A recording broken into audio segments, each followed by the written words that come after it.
What I'm about to share happened on March 15th, 2021. It changed everything. I never imagined I'd be the kind of person to come forward like this.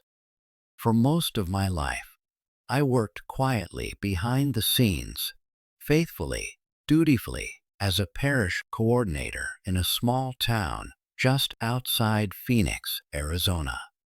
I never sought attention. I never wanted a spotlight. But after what I experienced, silence became a burden too heavy to carry. It began to feel like silence itself was betrayal of truth, of faith, of everything I had ever believed in. I didn't come here to be praised. I came here because something sacred was entrusted to me, something so weighty, so spiritually urgent that keeping it locked away felt like suffocating the very breath of God inside me. This story is not mine alone. It belongs to every soul who has ever felt a tremor of the divine, every heart that has longed for truth amidst shadows. For over 20 years, I served the Catholic Church in ways most people never see. I attended the hidden meetings, walked the marbled halls with bishops, and even traveled to Rome on special assignments. I witnessed sacred moments and solemn conversations, intimate glimpses into the heart of the Church that never made it into public view. But none of those experiences, none of those titles or associations can compare to what I'm about to tell you now. Because this is about one man, one sacred conversation, and one soul-piercing vision that I believe the entire world needs to hear. I came to know Pope Francis in a way I never anticipated. To the world, he was the smiling shepherd behind bulletproof glass, the warm, embracing presence among massive crowds. But behind closed doors, he was different. There was a sorrow in his eyes, a stillness in his soul that no camera could ever capture. In quiet moments, he would sit in silence for hours, staring at the crucifix like a man trying to see beyond the veil of this world. What he shared with me in those final days wasn't about his legacy. It wasn't about retirement, illness, or the future of the papacy. It was something deeper, heavier, something eternal. One evening, we sat together in a small, dimly lit private chapel just off the Apostolic Palace. It was the kind of silence that felt sacred, a hush that cradled the soul. He leaned forward, trembling, eyes locked on the cross above the altar. And then, with a voice as soft as wind brushing through leaves, he whispered, "They're not ready.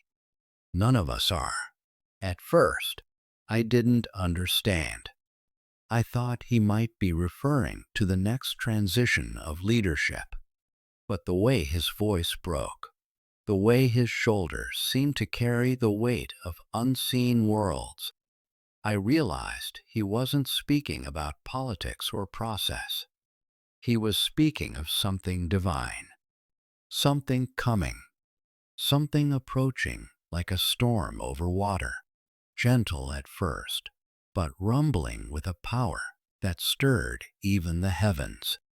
In the days that followed, I began noticing subtle shifts. Conversations behind Vatican walls became more tense. Meetings felt strained, guarded.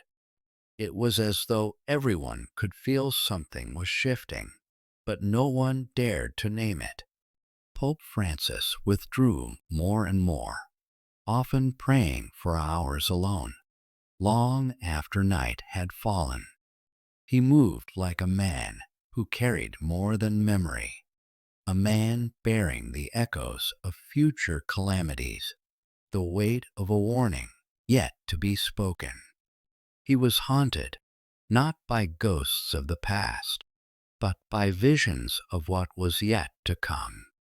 One morning, just 2 weeks before his passing, I found him sitting alone near the Vatican gardens.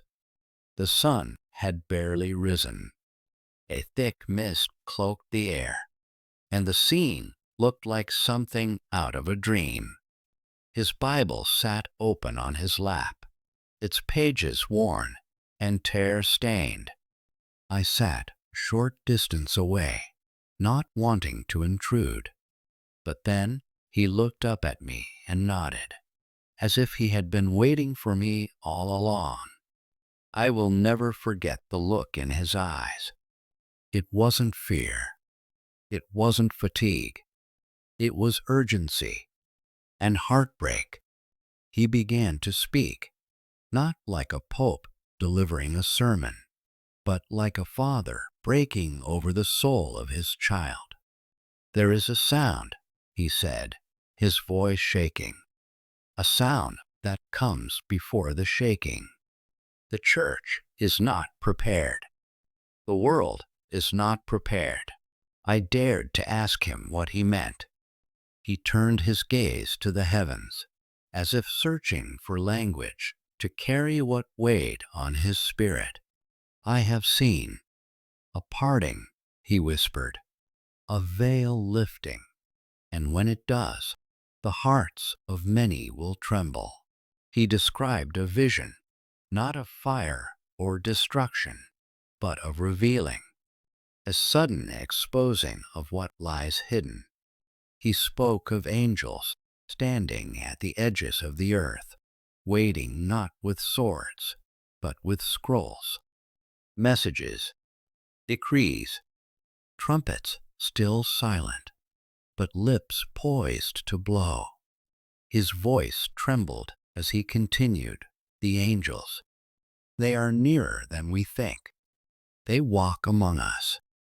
And when they are released to speak, the world will weep, not just from fear, but from recognition, from the truth long buried, rising like dawn." I sat in stunned silence. My heart pounded. I felt as if I, too, were being watched by unseen eyes. The air felt thick with the presence of something holy, something ancient. He reached for my hand.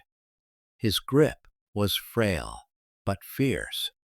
"You must speak," he said.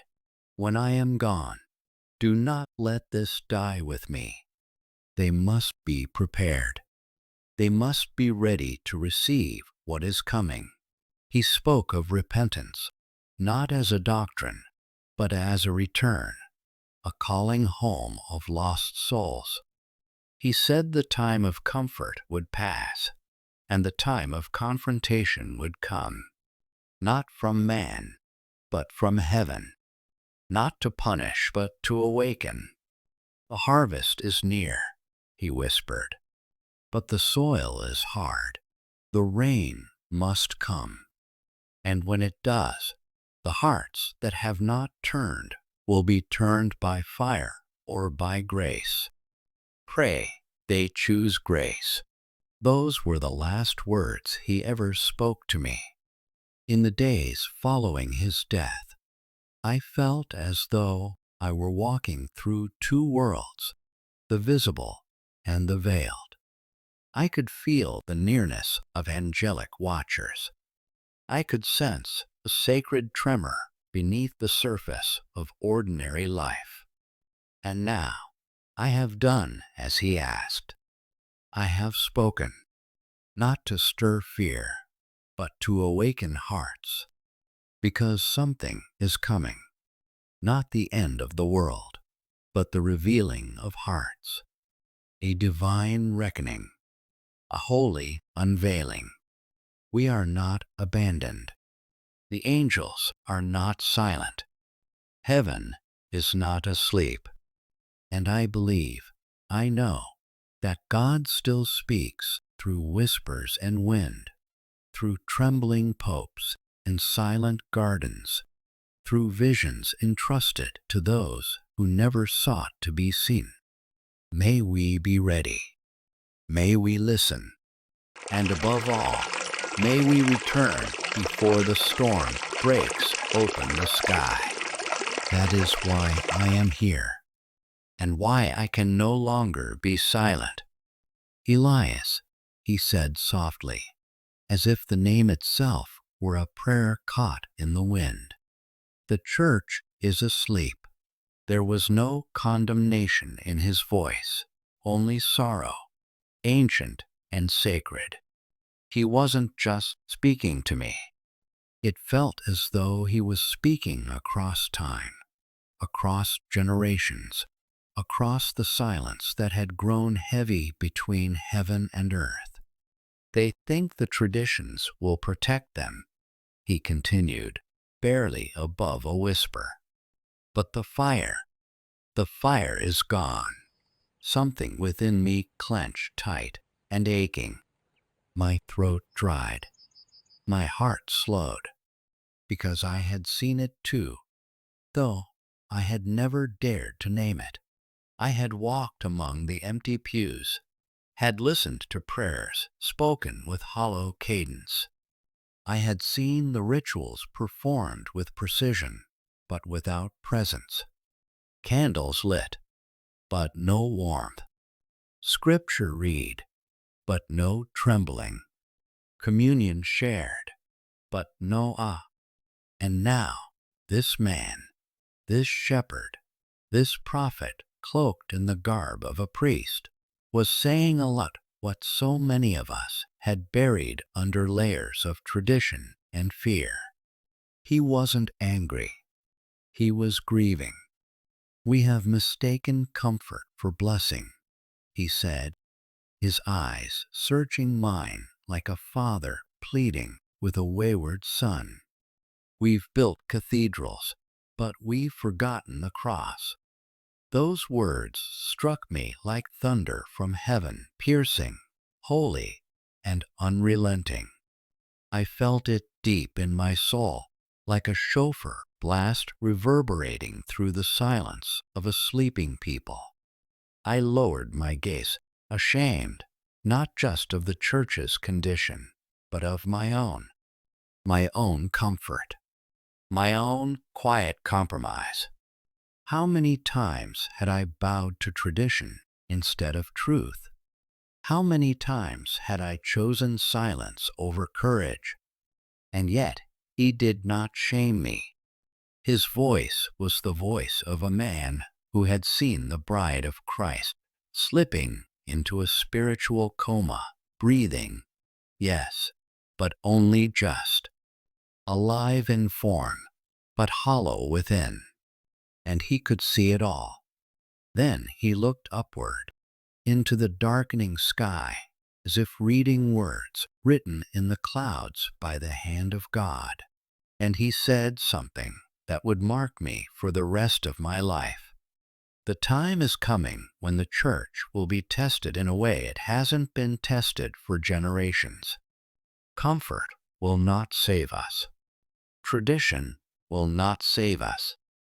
Only those who carry the fire will stand. A holy silence fell around us. The air was cool, but his words burned.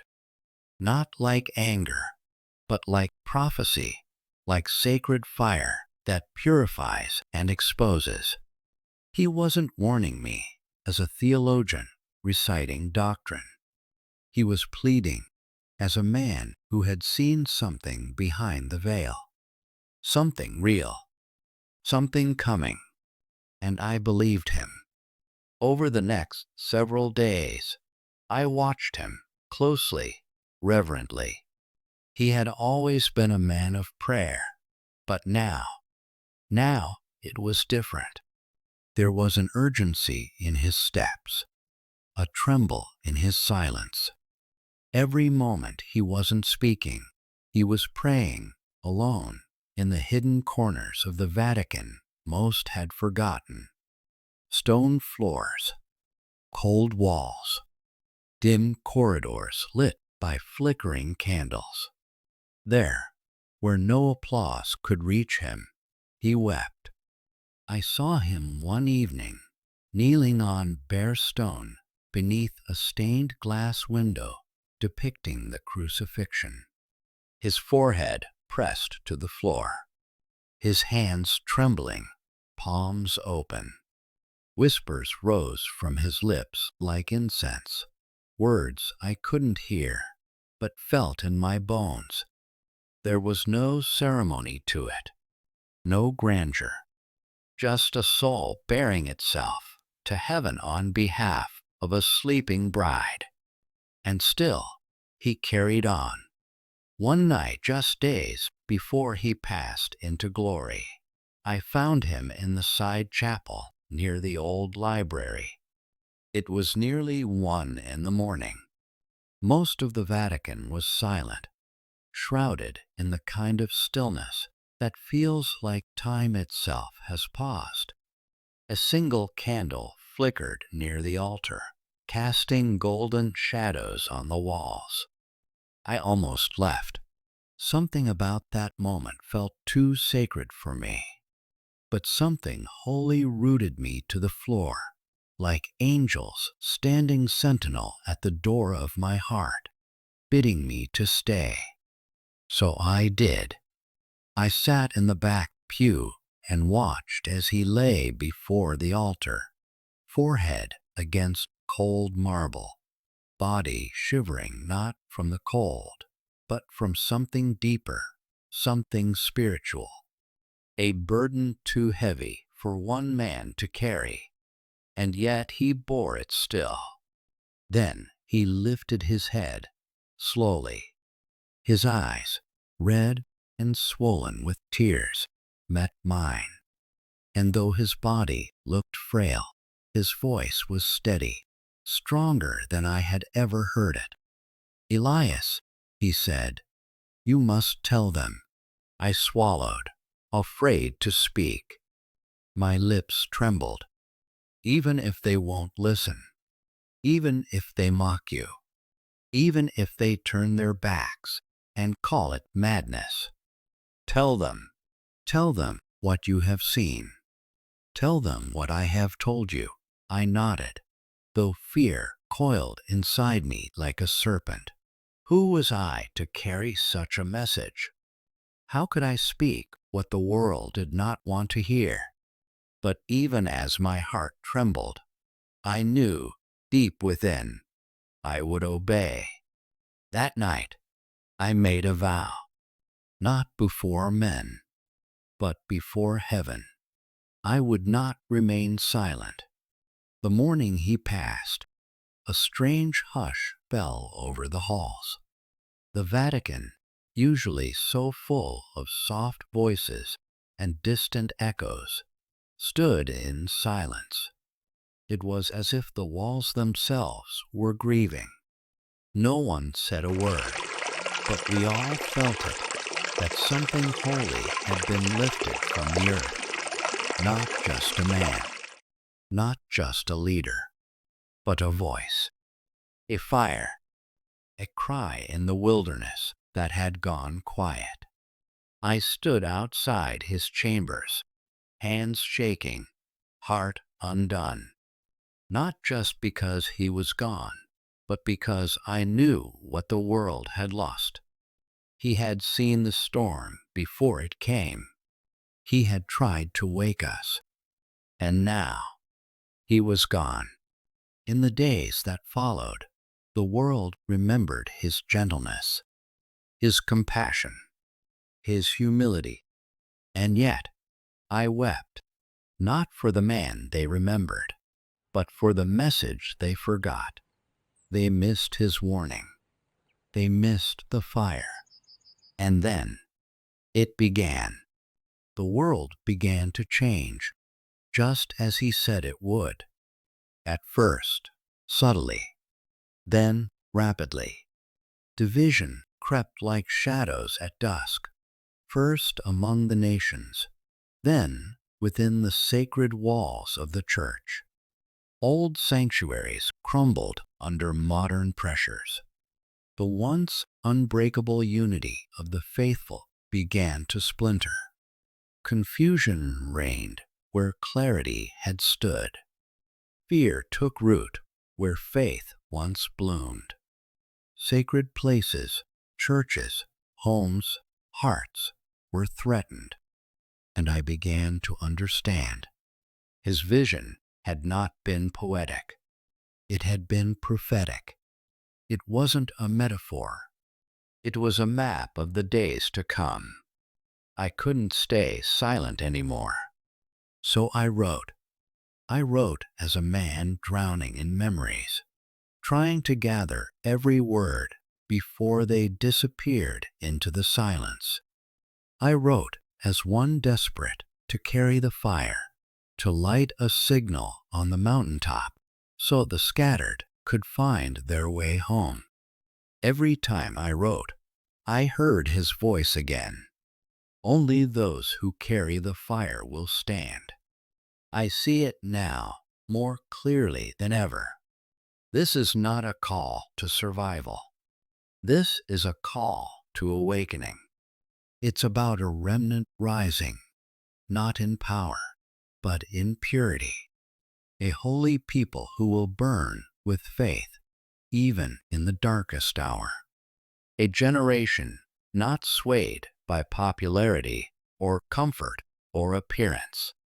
A church not dressed in robes of tradition, but in garments of flame, alive, fearless, set apart. The time of shallow faith is ending. The days of borrowed fire are fading.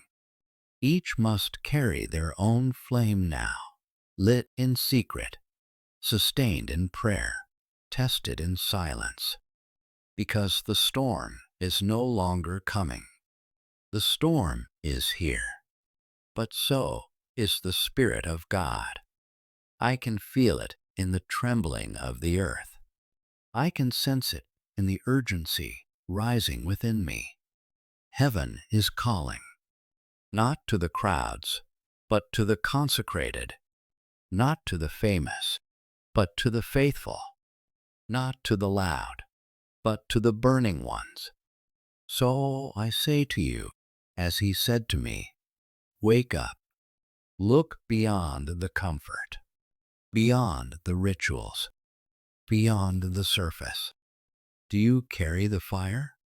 Because when all else falls away, when cathedrals crumble and traditions fail, only those who carry the fire will stand. And I believe with every fiber of my soul, God is not finished with his church. The flame has not gone out. It waits. It yearns.